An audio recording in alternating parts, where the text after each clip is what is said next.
As The Rock might say, whether it's called Hell in a Cell, a Rage in a Cage, or a potential sexual harassment lawsuit, the only thing that matters something something catchphrase. I wish I could say we wouldn't see all those things included in some way on this list, but this is WWE we're talking about. Hell in a Cell is a big box of torture and screams. According to WWE's marketing, even though the cage looks more like the red milk crate you leave in your garage as a stool these days, but the match is one of WWE's greatest creations, with a ridiculous amount of rockoculous moments in its richonkulous history. For some reason, people keep trying to climb this damn box, even though it will statistically not work out for them. Perhaps WWE should consider putting a danger, no climbing sign on the side to tackle workplace injury, but until then, I'm Tempest hailing from partsFUNknown, and these are the 10 craziest moments in Hell in a Cell history. But before we crack on with our main show, are you feeling disenchanted with Hell in a Cell? I heard a yes. I heard a yes from the other side of that computer screen. Well, if that is the truth, then maybe you will identify with Adam's latest list, that being the 10 biggest mistakes WWE have made with Hell in a Cell. The link to that will be in the description and floating around the screen at the end of the video. Honorable mention, Vince McMahon eats ass. In any other line of work, your boss having his head shoved up your bum probably would be an HR violation of some sort. This is not the infliction of bodily harm that the other entries on this list will be, but on the other hand, maybe it is. I don't know what was coming out of the 600-pound Big Show in 2006 when DX was kind enough to expose the world's largest athletic ass crack to allow Vince to toss his salad. I'm really sorry, everyone. I hate that. And I hate that DX said it in a poem on Raw too. Number 10, Jeff, that's not a swing. Jeff Hardy had not gotten a chance to compete inside Hell in a Cell until 2018. Considering his passion for personal peril, perhaps it is for the best that Jeff wasn't in one during the days where his caution was thrown into the wind the hardest. Especially considering before 2006, the cage was smaller, and a swanton bomb off that sucker would only be among the craziest things Jeff has done. Anyway, in 2018, Hardy promised something nutty in his Hell in a Cell match with Randy Orton. A match put on because Hardy wanted to be in this match that is so torturous and full of screams, according to WWE. Brother Nero climbs a ladder and monkey bars his way across the top of the fun box to try and drop down onto Orton, who was laying on a table, but he crashes and burns in one of the more creative looking spots in Hell in a Cell history. Frankly, for Jeff's sake, I'm glad this was a modest moment for his standards. Number 9. Rikishi is very specifically not chokeslammed. I understand that this is a point of contention amongst folks when talking about the Armageddon Hell in a Cell match, so I will do my best not to step on anyone's toes. Because the Hell in a Cell was just not big enough to contain the 6 main event stars it had within it, action spilled to where it goes in every normal brawl, the roof. The Undertaker grabs Rikishi by the throat and gives him a gentle push off the top of the cage into what appears to be the softest landing spot of anyone on this list. Rikishi can get driven away in a truck full of sawdust, as Commissioner Mick Foley truly did his job to ensure a softer landing than he had, because he is truly the kindest man in the world, and yes, I am sure that's how it happened.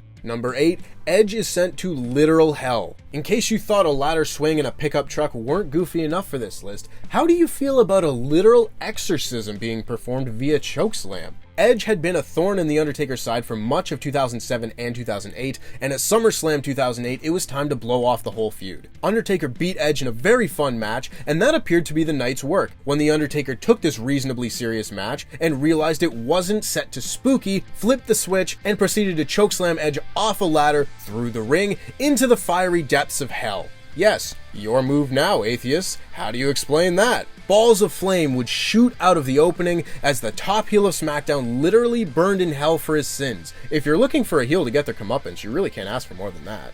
Number 7. A man is hanged. From one murder to another, and this time Edge was only an accessory to the murder. Not all the moments on this list are going to be good, and this sure confirms that. Still, one of the biggest turds in the Hell in a Cell Punch Bowl is The Undertaker's WrestleMania 15 slog fest with the Big Boss Man. A wretchedly boring match that moves about as fast as Continental Drift ended after just under 10 minutes, but were we allowed to just put this behind us and push forward to see the only match at WrestleMania 15 worth a damn? Nah. Clarion the Witch Man decided he hadn't murdered this prison guard enough for one evening and proceeded to hang him from the neck as the Ministry of Darkness lowered a noose into the ring. It was really attached to the back of his neck, so there was no real murder, but it doesn't make the visual of kids looking on at a man just swinging there any less disturbing. Number 6. Shane McMahon, the second time. The title of this entry should give you a pretty good indication of what might come later on this list. It also goes to show that when it comes to the same guy doing the same stunt, the law of diminishing returns very much comes into play. And I don't know about you, but if I took the bump that Shane McMahon took at Hell in a Cell 2017 and someone said to me, not as good as the other one, I would probably just give in and feel my bones turn to dust. That being said, regardless of how many times he does it, Floop's #1 Foogly jumping off of Hell in a Cell will always get a reaction. That being said, I also don't think I would keep jumping off of things when you look at Shane's batting average of actually hitting the person he's jumping on. In this case, Shane had Sami Zayn to blame for this epic crash and burn as Sami pulled forever frenemy Kevin Owens out of the way of the world's fastest plummeting thumb. Number 5. A slightly softer landing. What would Mick Foley do when he stepped into Hell in a Cell for the first time on pay-per-view since that night that changed his life and career? That was the question in the air when Cactus Jack entered his hallowed hellish hall with the intention of stopping the McMahon-Helmsley regime. As a match, I think this is the best Hell in a Cell match Foley ever had, and it would be near the top of those Triple H had as well. What really sold it, however, was the big bump of the match. I don't wear pearls, but if I did, I would certainly have clutched them when Mick Foley started climbing the Hell in a Cell cage. Like, what are the odds going to be that this turns out well for all involved? It sure didn't last time. That being said, as Cactus attempted a pile driver on the roof, he was backdropped through the cage and through the ring. Thankfully, this was very clearly a gimmicked ring, as evident by Foley not being brutally injured by this bump, but it doesn't make the fall look any less awesome. In an era where they would probably miss the impact now with rapid camera cuts, it's very cool to see a wide shot of a man falling a great distance and truly appreciating the scale of everything. More of that, please! Number 4. The streak is over? The Undertaker has really competed in a Hell in a Cell sandwich at WrestleMania, with this match at WrestleMania 28 serving as the most excellent meat in the middle of two moldy, old, disgusting pieces of bread on either side. When Triple H took one last kick at the can to try and end the legendary WrestleMania undefeated streak of The Undertaker, he did it with Shawn Michaels serving as guest referee. In their final interaction before the match, Undertaker told Shawn that the result of this match should be pure. Well, pure of heart Shawn Michaels would not be, as he nailed the Balrog of more goth clothing with Sweet Chin music, allowing Triple H to hit a pedigree and get one of the greatest near falls in WWE history. Shawn's face of fear and regret perfectly selling the gravity of what he had done, while the Mania crowd just makes noise after seeing one of the greatest spots of the entire year. DX crossed the devil and got caught, and rarely has there been a more dramatic WrestleMania moment since. Number 3. Shane McMahon, the first time. Hey look,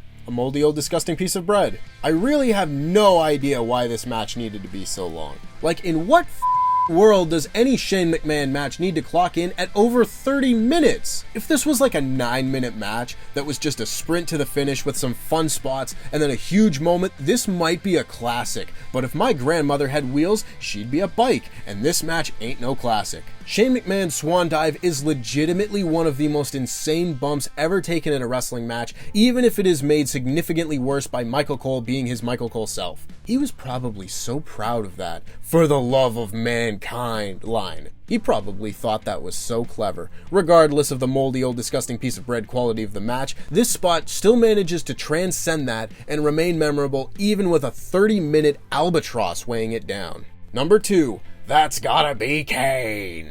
For my money, I think in terms of the debut of a brand new character, Kane might be the best ever. The debut of Kane at Bad Blood 1997 is iconic from start to finish, made even better with being tied to one of the best matches in WWE history. From the moment the lights go out, to the eerie music and the red lighting, Vince's now legendary soundbite and Kane finally ripping the door off the hinges a la Doug Furnace, and you have yourself a perfect debut. Kane stands opposite his brother, one of the most firmly established and longest tenured stars in WWE, and drops him on his head and leaves him even more dead than he was previously. It's a perfectly executed moment in a perfect match that still holds up 25 years later. Everything about this character and this presentation is fully formed, resulting in one of the most recognizable debuts in wrestling history. Number 1.5, Cody's purple arm. That's not the color his arm should be. He wasn't gonna miss his one-on-one WWE Premium Live pay-per-view event main event because of an injury, and just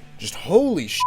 Cody Rhodes takes off his jacket to reveal a Grimer being smuggled under his skin. That's a torn pec for you, and most wouldn't wrestle like that, but Cody did, and what we got is definitely divisive, undoubtedly uncomfortable, and certainly one of the craziest Hell in a Cell matches ever. Cody wrestled a full WWE main event style Hell in a Cell match with Seth Rollins in a condition no one has ever wrestled in Hell in a Cell before. That's certainly not a bad thing either. We'll save the debate over whether WWE was wrong to let Cody wrestle for another video, but for the time being, it is practically guaranteed that this will be WWE's new all-time classic, revered Hell in a Cell performance of this generation, and from a wrestling theater perspective, they're not wrong to do that. As if he hasn't proven it dozens of times over already, Cody Rhodes is him.